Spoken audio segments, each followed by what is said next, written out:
जय हिंद दोस्तों। तो आज की क्लास हमारी बहुत इंटरेस्टिंग होने वाली है क्योंकि हमारा जो हिस्ट्री का मेजर पार्ट था वो कंप्लीट हो चुका था, यानी एंशिएंट हिस्ट्री। और आज से हम शुरू करेंगे मेडिवल हिस्ट्री, जो कि यहाँ से आपको काफ़ी युद्ध और डेट और ये सब याद करना पड़ेगा, और कहानी जैसा है तो काफ़ी यादगार होगा। तो शुरू करते हैं आज मेडिवल हिस्ट्री से। और जो पहले एंशिएंट हिस्ट्री जो नहीं पढ़े हैं वो पीछे वाली क्लास कर ले, 7-8 क्लास में मैं पूरा कंप्लीट कर दिया हूँ, आपका एक शॉर्ट रिवीजन हो जाएगा। तो देखते हैं मेडिवल हिस्ट्री की शुरुआत। तो यहाँ शुरुआत होती है भारत पर अरबों का आक्रमण, यानी मेडिवल हिस्ट्री भारत अरबों पर आक्रमण करते हैं, यहाँ शुरू होता है। बाकी एंशिएंट हिस्ट्री वहाँ हर्षवर्धन के दरबारी कवि और ये सब तक, यानी गुप्त काल तक कंप्लीट हो जाता है एंशिएंट हिस्ट्री। और जब अरब लोग जो थे वो सब आक्रमण करते हैं भारत पर, तब से मेडिवल हिस्ट्री पे आता है।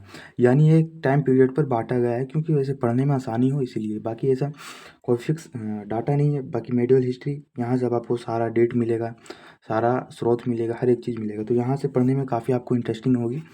तो देखते हैं भारत पर अरबों का आक्रमण।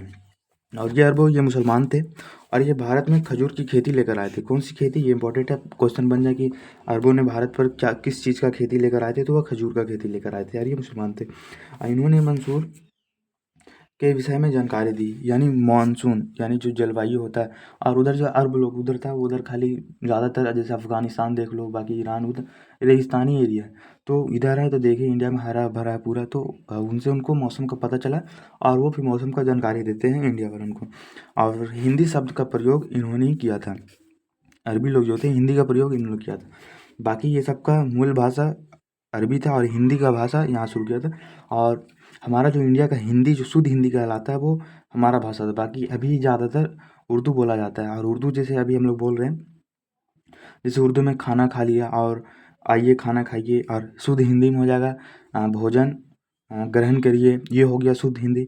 तो ऐसे हिंदी बोलना कठिन है, लेकिन हम लोग जो उर्दू बोलते हैं ये बोलना आसान है। और हम इंडियन ज़्यादातर उर्दू का यूज़ करते हैं। और ये इंडिया का जो उर्दू लैंग्वेज है ये कहीं बाहर से नहीं आया, ये मुसलमानों का भाषा नहीं है। उर्दू हमारा इंडियन भाषा है और ये हम सब की भाषा, ये फ़ारसी और हिंदी, ये सब 3-4 लैंग्वेज को मिला के बनता है उर्दू। और उर्दू बहुत से लोग सोचते होंगे कि नहीं ये तो मुसलमानों की भाषा है उर्दू, क्योंकि नाम से लग रहा है कि हाँ ये उर्दू, लेकिन नाम से जज नहीं करना है। ये हमारी इंडियन भाषा है, ये कोई बाहर से नहीं आया है, ये इंडिया में ही बनी है। तो ये मुसलमानों की भाषा नहीं है, मुसलमानों की भाषा अरबी है जो मूल भाषा है। हाँ, तो देखते हैं पहला आक्रमण अरब पर। तो पहला आक्रमण सर्वप्रथम 711 में करता है ऐबतुल्ला।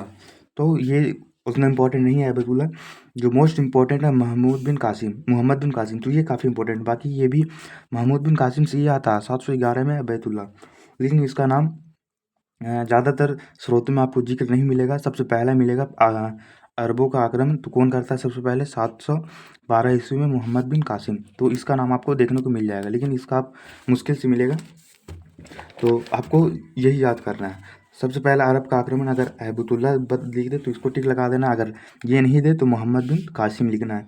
और यह सबसे पहला आक्रमण करता है, यह सफल भी रहा था। अब बहुत लोगों कहते हैं ये किताबों में मैं आज तक नहीं पढ़ा हूँ, मैं लोगों से सुना हूँ।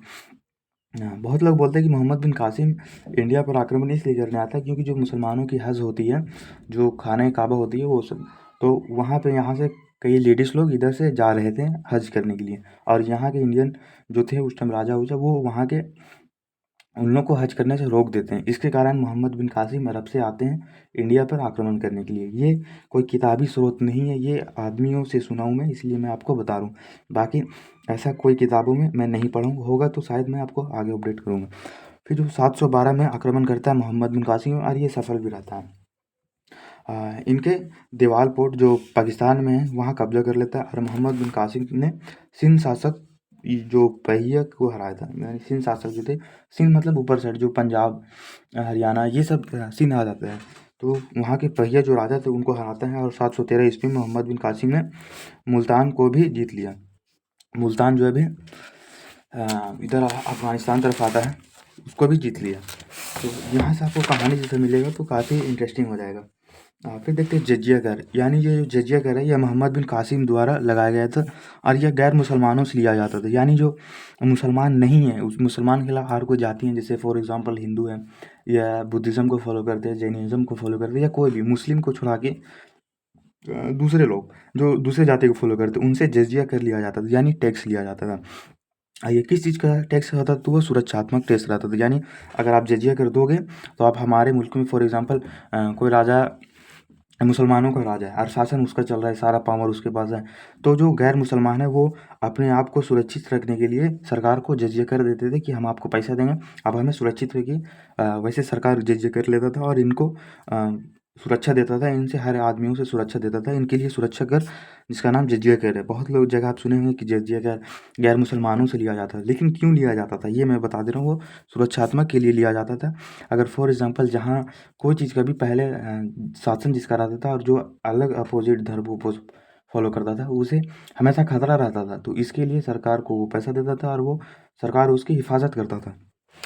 फिर इस कर से मुक्त रखा गया किसी, मान लो ये जो जजिया कर था ये बच्चों से नहीं लिया जाता था, बूढ़ों से नहीं लिया जाता था और औरतों से भी नहीं लिया जाता था और विकलांगों से अब ब्राह्मणों से, ये जो 5 लोगों से ये जजिया कर है नहीं लिया जाता था। बाकी इनको छोड़ा के जितने भी लोग हैं जो गैर मुसलमान हैं उनसे लिया जाता था जजिया कर। फिरोज शाह तुगलक ने ब्राह्मणों पर भी यह कर लगा दिया था। ये जो फिरोज शाह तुगलक है ये दिल्ली सल्तनत का जो तुगलक वंश है उसका राजा है फिरोज शाह। ये ब्राह्मणों पर भी टैक्स लगा देता है जजिया कर। तो ये इंपॉर्टेंट हो जाता है इसलिए क्योंकि ये अपोजिट है। या आपसे क्वेश्चन इससे ये नहीं बनाता कि हाँ जजिया कर क्यों लिया जाता है या किन किन से लिया जाता है, वो ये लगा देगा कौन सा शासक जजिया कर ब्राह्मणों पर भी जजिया कर लगा दिया था, तो वो ऑप्शन दे देगा तुगलक, फिरोज शाह तुगलक, इब्न कुछ भी अलाना फलाना कुछ भी दे देगा। तो आपको ये कंफ्यूजन करेगा और आप ये गड़बड़ा जाइएगा क्योंकि जीके जीएस है, ये कहीं से भी कुछ भी दे देगा। लेकिन ये मोस्ट इंपॉर्टेंट है, आप पॉइंट है ये आप ध्यान रख लीजिएगा कि फिरोज शाह तुगलक जो तुगलक वंश का है उसने ब्राह्मणों पर भी जजिया कर लगा दिया था। तो इसलिए ये पॉइंट है। क्वेश्चन अगर बनना रहा तो इस टाइप में बनेगा आपको कंफ्यूजन करने के लिए। आप याद करिएगा तो ये सब याद करिएगा, इसको छोड़ दीजिएगा, लेकिन ये इंपॉर्टेंट है। आप ऊपर वाला छोड़ दीजिए कि हाँ बच्चों पे लगाता था, बूढ़ों पे लगाता नहीं लगाता था, ये सब को छोड़ दीजिए, लेकिन इसको याद कर लीजिए। अब भारत पर तुर्कों का आक्रमण, फिर जो तुर्क देश है इधर से भी आक्रमण होता है। तुर्क चीन के उत्तर पश्चिम भाग से निवास करने वाली आसम तथा बराबर जनजाति थी। यानी ये जो तुर्क जनजाति माना जाता है जो आसम तथा बर्बर जनजाति थी। और 1962 ईस्वी में अल्पगीत ने जो एक तुर्क सरदार था इसने गजनी साम्राज्य की स्थापना की थी। यानी 1962 में गजनी साम्राज्य का स्थापना करता था अल्पगीत। तो ये गजनी जो थी ये मैं आगे जब बताऊंगा 1300 कुछ इसमें जब इब्न बतूता अल बिरूनी ये सब आते हैं गजनवी शासन कैसे उनको अगवा करके अपने गजनवी में लेते आते हैं और फिर वो उनको भारत आता है यात्रा करने के लिए। वो यात्री थे किताब उल हिंद किताब लिखते हैं इंडिका, ये तो मौर्य काल में चल गया। फिर रिहला, ये जो 2 किताब है अल बिरूनी का, ये किताब उल हिंद और रिहला, ये 2 काफ़ी इंपॉर्टेंट किताब है जो हमें इतिहास के बारे में स्रोत मिलता है, तो वो मैं आगे आपको बताऊंगा। फिलहाल यहाँ देखते हैं गजनवी शासक का अगला शासक। तो ये सब उतना इंपॉर्टेंट नहीं हो जाता है पर भारत पे इनका नाम है इसीलिए इनका हिस्ट्री पढ़ना पड़ता है। तो सुबकतगीत जो जिसे अल्पगीन भी कहा जाता है, जो अल्पगीन का नौकर था, भारत पर पहला तुर्क आक्रमण इसी ने किया था, सुबकतगीन। तो आप ऐसे नाम आधा तोड़ तोड़ के पढ़े तो आपको याद होने में आसानी होगी। सुबकतगीन की बात करें तो ये 977 से 1997 तक यहाँ भारत पे रहता है। पहला तुर्क आक्रमण था, यानी तुर्क से पहला ये आक्रमण करता है सुबकतगीन। और 1986 ईस्वी में इसने पंजाब के शासक जयपाल को हराया था। यानी जो पंजाब है उसके शासक जयपाल को हराया था कौन? सुबकतगीन। तो आप ऐसे नाम तोड़ के पढ़िए, मैं बार बार बोल रहा हूँ। असुबकतगीन की मृत्यु के पश्चात इसके 2 पुत्र मध्य उत्तराधिकारी हेतु संघर्ष हुए। यानी इनके जो जो बेटे थे अब्दुल कासिम महमूद और इस्माइल, तो ये दोनों अपने में लड़ जाते हैं उत्तराधिकारी के लिए। तो इन दोनों ने मध्य उत्तराधिकारी के लिए युद्ध हुआ और जिसमें अब्दुल कासिम विजेता हुआ और अब्दुल कासिम महमूद यानी महमूद गजनवी के नाम से जाना जाता है। और इसके बारे में अच्छे से बताऊंगा मैं अगले क्लिप में। और महमूद गजनवी 1998 से 1030 ईसा पूर्व तक सुबकतगीन की मृत्यु के बाद गद्दी पर बैठा था और इसने 1000 ईसा पूर्व से 1023 ईसा पूर्व तक भारत पर 17 बार आक्रमण किया। लेकिन ये मोस्ट इम्पोर्टेंट जो महमूद गजनवी है ये काफ़ी रूट शासक था और ये भारत पर 17 बार आक्रमण करता था। और 17वां आक्रमण हमें नहीं दिख रहा, 3 से 4 आक्रमण जो मोस्ट इंपॉर्टेंट है उसको हमको देख लेना है। और उसमें से एक था जो महमूद गजनवी ने एक मंदिर है वहाँ से पूरा सोना लूट लिया था, तो वो काफ़ी इंपॉर्टेंट है, उसको आप वेरी वेरी इंपॉर्टेंट समझ के उसको याद करिएगा।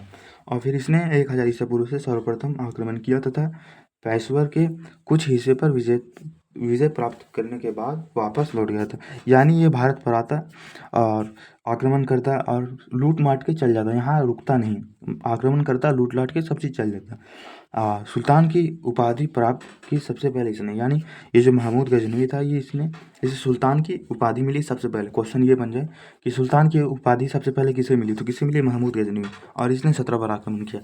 तो आपको क्वेश्चन इस तरीके से याद करना, यानी आप पढ़े तो क्वेश्चन रिलेट करते चले कि हाँ यहाँ क्वेश्चन ये बन सकता है, यहाँ क्वेश्चन वो बन सकता है। इस तरीके से सुल्तान की उपाधि प्राप्त की किसने सबसे पहले, यानी इसे 3-4 क्वेश्चन अलग टाइप में आप पढ़िए कि महमूद गजनवी को किस उपाधि मिली थी, या सुल्तान की उपाधि किसे मिली थी, ये भारत पर पहला आक्रमण किसने किया था, कितने बार किया था, और मोस्ट इंपॉर्टेंट कौन कौन है वो मैं कल बता दूंगा।